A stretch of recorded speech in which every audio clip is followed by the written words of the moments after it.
Having started as a clinician preventing amputations in people living with diabetes, I moved into research because there were clear gaps in what we knew should happen versus what was actually happening. And I always poke fun that we all seem to think implementation of evidence into usual care usually happens by magic. If only that were the case. We've really learned the hard way about what we need to have at least some success. And that's why we've put this symposium together, so others can learn from what we've done and that we can all continue to learn from others who are doing fantastic work in this space. Thank you all for joining us today. So we will have 15 minutes of presentations and allow 5 minutes to answer any of your questions you put into the chat. But if you don't have time or you want to hold off and wait until the end to post your question in the chat, we will have a panel discussion time of 20 minutes to solve all the problems of getting evidence into practice sustainably. So I'm kicking off the symposium with our team members to set the scene. Dr. Claudia Meyer, she's the Senior Research Fellow at our Bolton Clarke Research Institute based in Melbourne, and she's also the current President of the Australian Association of Gerontology, a multidisciplinary member-based organisation working to improve the experience of ageing. At Bolton Clarke, Claudia has led the implementation framework and will talk about implementation sustainability through a case study. I welcome Dr. Claudia Meyer. Thank you, Raina. And yes, hi everyone. Welcome to this great opportunity to share and learn from each other about the real world of implementation. So I'm going to be talking about implementation sustainability. So here at Bolton Clarke, we've started to dig deep into this construct of sustainability. We have a number of projects that are being implemented into practice in a graduated way across our business, and some of those are preparing for wider upscale.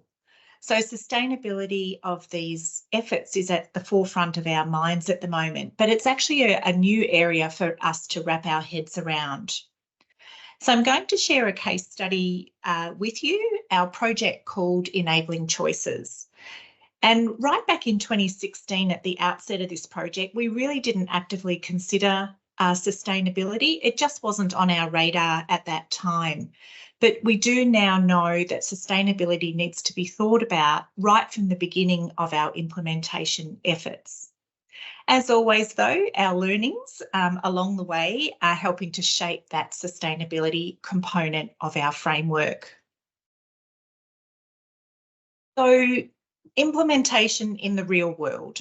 I'm likely to be speaking to people today who know this already, but it's complex, it's messy, and it's really hard.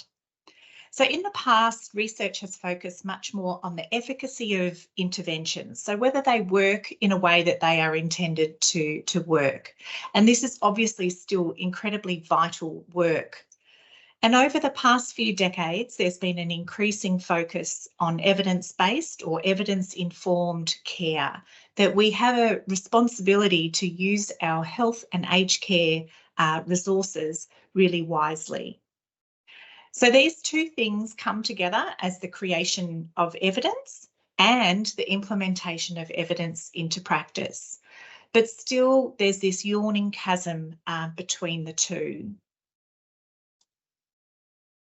Health and aged care is a complex adaptive system with much uncertainty and much unpredictability, which makes it really challenging to bring things into practice. There's also numerous implementation models and frameworks out there, as Tony mentioned. So which one do we use? Which one is applicable to the situation? And then so much of this work is dependent on relationships and the context in which the implementation sits, making it really quite challenging to operationalise.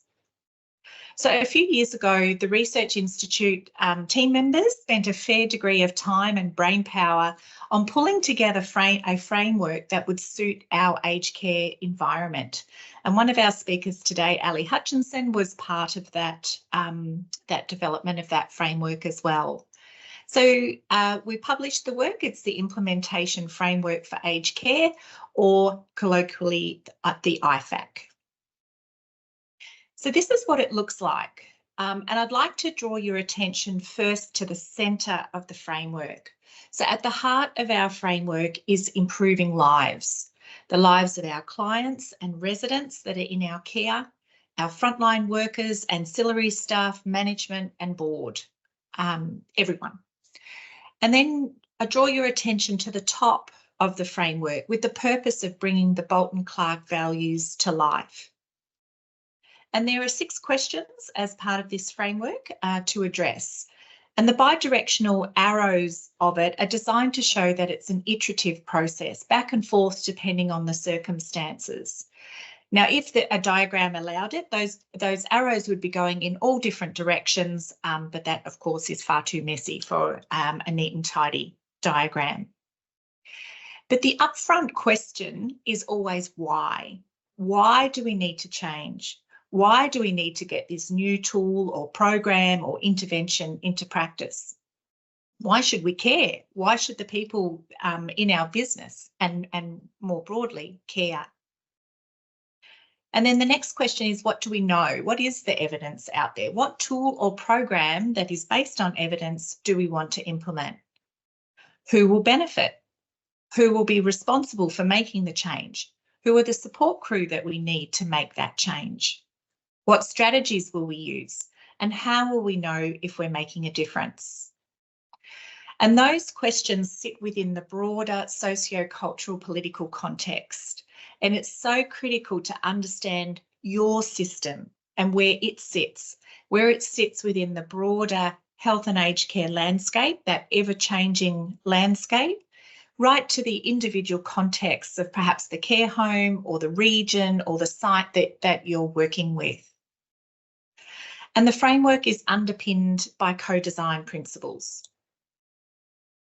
So for our work, we've drawn on a couple of different pieces of work, but it's an iterative process of discovery, defining what the issues are and what areas need to be addressed, thinking through some of the solutions, and creating a prototype or a proof of concept or some pilot work, likely going backwards and forwards until it's time to finalise a tool or a program or a model of care that's ready to be launched and upscaled more broadly. But since the time of publishing this framework, it's become clear to us that we hadn't incorporated sustainability. Implementation doesn't stop when the program or the tool is launched more broadly. It does go beyond that. So we all know how easily something can get forgotten or no longer works as it's intended or no longer works in that particular context. And do we know why it doesn't continue after that? So when we think about sustainability, what do we mean by it? So we're starting to explore this, as I mentioned, and one of the definitions that sits really nicely with the way we're thinking about sustainability is these 5 constructs, that there's a defined period of time to look at, and whatever that decision is made, whether it's looking at something with over a 12-month period or it might be a 5-year period, but it's a defined period of time. And has that program or tool or intervention continued to be delivered? Has the individual behaviour change that was needed to bring that change into practice, has that been maintained? Or has that those behaviour change aspects or the program or the tool, have they evolved or adapted over time? And are they continuing to produce the benefits that were set out at the beginning? So we're reviewing a number of sustainability frameworks at the moment to see what might suit our context. One of them is from the National Health Service in the United Kingdom. And the other one we're looking at quite closely is the RE-AIM framework, which I'm sure many people are familiar with. So the authors of this work are looking at that maintenance component of RE-AIM, but rather than just looking at whether something's been maintained over time, how has it adapted or evolved over time? So moving on to the case study, it highlights the evolution of the Enabling Choices project over time and how we're moving towards sustainability in practice. So Enabling Choices is a conversation tool designed to be a really gentle approach to having difficult conversations between people with dementia, their carers and frontline staff around activities of daily living that are becoming a bit risky. So the tool allows for a really delicate balance between the right of the person with dementia to take risks and the duty of care of aged care staff. So this is kind of what it looks like. There are 12 cards in total, and the idea is that people have a look at the cards and choose a card that resonates with them, something that they might like to discuss further. So they're all revolving around activities of daily living. Each of those cards pops up with some more information. These are a couple of examples, allowing the person to choose something of relevance from that card. And they're designed to be user-friendly. They've got icons and jargon-free language. So once they've decided on a topic, there are numerous strategies that sit behind each of these sections. Lots of detail in those strategies to unpick the nuance of those activities of daily living. So almost 8 years ago now, not 17, but almost 8 years, a paper-based version of the tool was developed through co-design with people with dementia, carers and community care staff. So about 60 people in total. And some beautiful cards were developed at that time. But of course, then the context changed and our nursing staff were all moving to routinely using computers with their clients in the home. So it was time to convert to electronic format, again through co-design with numerous internal departments of Bolton Clarke and different teams. So the electronic format has now been deemed, satisfactory for frontline staff, importantly for our IT security team and for our operational managers. So it was time again to test it with people with dementia and their carers, when again the context changed and the COVID-19 pandemic hit. So we couldn't get into people's homes to test the tool as much as we would have liked because, of course, only routine necessary care was allowed during that time. So we were getting very little kind of traction at that stage, and we realised we needed to expend more energy on the implementation side of the work. So with the generous support of some ARIA funding, we're now looking at implementation strategies across our Melbourne-based home care package teams, specifically looking at which implementation strategies may or may not support its uptake. And we're currently in the data collection and analysis phase of that project. But what I've really tried to show here is that the evolution of enabling choices over time. And it's been really important to try and highlight how we've moved through the implementation iterations, how from a sustainability perspective, it's evolved and adapted already to this point. So there was identification right at the beginning that there was a gap, that people with dementia wanted to be treated with dignity and have autonomy when it comes to taking risks in their day-to-day lives.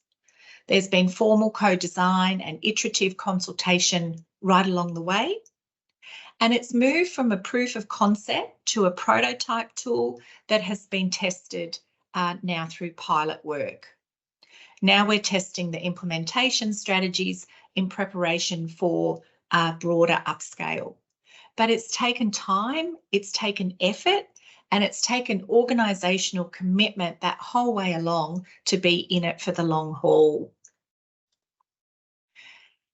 So here I've summarised a number of learnings from this project into 4 areas of sustainability, all of which are critical to consider as early as possible in the implementation process. And as I mentioned, we didn't really think so much about it at the beginning, but over the last few years, we've definitely brought that more to the fore. So firstly, being really clear on the why. This is so essential to understand from various perspectives of all of those people involved. And importantly, keeping them focused on the why. When these things take time, making sure that people really understand the purpose of why we're making this change, doing all this hard and complex work. Next, if we want people to use the tool, we must have adequate training and development opportunities. So a training needs analysis is really helpful to know where you're starting with people. You can easily lose them at this training part if the training's too complex, but equally if the training's too simple and you're trying to tell them to do something that they kind of already know and, you know, why should we bother? We've built capacity by identifying and upskilling champions, and they in turn have gone on to do supplementary training with staff in using this tool. We've also recorded the training, we've uploaded it onto SharePoint so that all staff can access that recording if they need to go back in and refresh. Systems and processes are super critical component of sustainability. You can have staff ready, willing and able, but if the back end is falling down or the workflow hasn't been considered, then that can be really problematic. So in this stage, we had an issue identified that our client list had in the back end wasn't automatically updating. So staff needed to let us know when there was someone that they wanted to see and they weren't on the list, needed to go to IT, they were manually entered into the system, and then they could go off and use the tool. But as you can imagine, a few days has to pass and the enthusiasm for using the tool can drop off. Another step that's not streamlined quite yet is the need to generate a PDF at the end of the discussion. So staff type in all of the information into the tool, all of the strategies that they've suggested, all of that. It generates a beautiful PDF at the end, and that needs to be manually attached to the client record. So again, it's a bit clunky for staff. So that is another point that we are actively working on to change. And communications. This is so critical throughout to ensure sustainability. And it's communication, not just at the end of a research project. You know, we share our findings with our board, with our Executive Research Management Committee, our HREC committee, our operational teams, basically anyone who will listen to us so that we can keep them engaged, keep us visible, keep the tool visible, and keep it all aligned with the strategic direction of the organisation. So on to my final slide. This sunset depicts not the end or the finale, but rather to show that hopefully all the hard work has been done and we're now moving into an easier phase, shall I say. And I can just hear my team, my colleagues just going, oh, they're groaning. I'm sure it's not going to be like that, but that's what I hope. So sustainability now focuses on the next round of clusters that we'll work with. So how will implementing the tool into their context, how will it look? What unique implementation strategies might they need? And what can we play around with to make it work for them? The back-end solutions need to be found, no doubt, because ultimately we want to be able to support our people to do the best work that they can out in the field. And ongoing communication and conversations. What is working well and why is it working well? Let's share those experiences so that our staff can grow in confidence and our people with dementia receive the care that they deserve. Thank you very much. Thank you so much, Claudia. I just see that there aren't any questions in the meeting chat. I know that there's a lot of information that has been conveyed, but please, if you have any questions, because otherwise I have a question I prepared earlier because we've been looking at sustainability in all of our projects, and we know that keeping the why in front of mind so that people keep invigorated, being invigorated in trying to get this into practice and thinking about it is so important. Can you share some of the ideas that you've had and what you've been able to glean from the staff in terms of being able to do some of those strategies to keep that in mind? Yeah, it is really important to keep the why up front. And I think sometimes we can be a bit blasé in thinking through the why. And we have a technique that we have tried where we ask the question why 5 times. So if you ask someone, so why do you think this is important to you, and they respond, and then you go, but why is that? And you get deeper and deeper into the crux of why it's important. And for our staff, I mentioned from people with dementia's perspective and carers' perspective, it allows care to be respectful and give them autonomy and choices in their care. For the staff, why it's so important, because it gives them a structure, it gives them some guidance as to how to work with people with dementia, and gives them lots of options in those strategy pages to draw from. So it's kind of an education experience at the same time. And for our business, it helps us to meet the aged care standards. Consumer dignity and choice is the #1 standard, and this is a beautiful way of showing how that operates within Bolton Clarke. Fantastic. Well, we have a question from Melissa Knott. She said, thank you, Claudia. Just wondering what ideas you have for future monitoring to see if it keeps being implemented in the future. Yes, that very good question, and so important to be able to track whether the tool is being monitored. At the moment, we can collect some back-end data, some data analytics from that to see when the tool has been used. So that's a really great way of doing it. Hopefully, eventually we embed the tool into our client management system, and that will be a far easier way for us to monitor and be able to link use of the tool to people who have dementia or a cognitive impairment within our organisation. And that is an ongoing discussion with our digital team. One last question by an unknown user. So how is the ongoing engagement to support continuing use, example, delivery of training, engagement with mentioned stakeholders funded? Sorry, Raina, could you just repeat that? How is the ongoing engagement to support continuing use, example, the delivery of training, engagement with mentioned stakeholders funded? How is it funded? Well, it's because it's designed to be embedded as business as usual within Bolton Clarke, that people are encouraged to attend the training as part of their work and their ongoing professional development commitments for their role.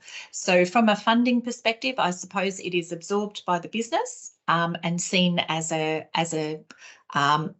necessary and desired approach to upskilling our workers in this tool.